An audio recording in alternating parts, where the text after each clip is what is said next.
Hello বন্ধুরা, আজকের ভিডিওটা খুবই ইন্টারেস্টিং হতে যাচ্ছে। তো আজকের ভিডিওতে আমি আপনাদের দেখাতে চলেছি কি করে আপনারা টিকটকের ভিডিওগুলো ভাইরাল করবেন এবং কি করে টিকটকের ভিডিওগুলো ফর ইউতে নিয়ে যাবেন এবং ফর ইউতে নিয়ে গেলে খুব সহজে আপনারা টিকটকে ফেমাস হতে পারবেন। তো আজকের ভিডিওটা খুবই ইন্টারেস্টিং হতে যাচ্ছে, তো ভিডিওটা শেষ পর্যন্ত দেখবেন।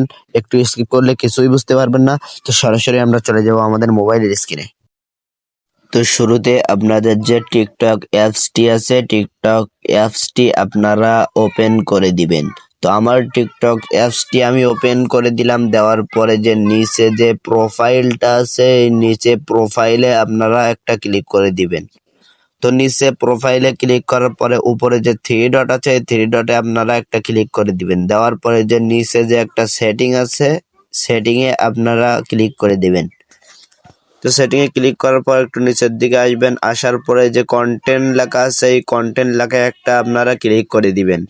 তো কন্টেন্ট লেখায় ক্লিক করার পরে এমন একটা ইন্টারফেসের ভিতরে নিয়ে আসবে। এখানে ফিল্টার কিওয়ার্ড নামে একটা অপশন আছে, এখানে আপনারা ক্লিক করে দিবেন।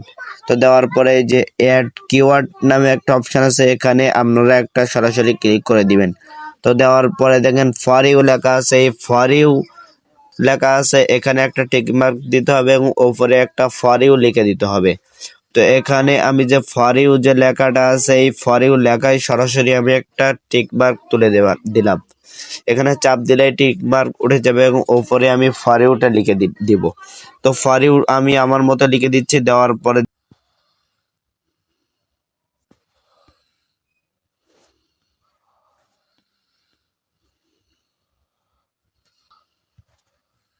তো এটা সেভ করে দেওয়া মাত্রই আপনার ভিডিওগুলো ফর ইউতে চলে যাবে এবং আপনার ভিডিওগুলো ভাইরাল হয়ে যাবে। তো এই ছিল আজকের ভিডিওটা। সবাই ভালো থাকবেন, সুস্থ থাকবেন এবং আমার ভিডিওটা দেখে যদি আপনার একটু উপকৃত হয়ে থাকে আমার চ্যানেলের সাথে থাকবেন। ধন্যবাদ।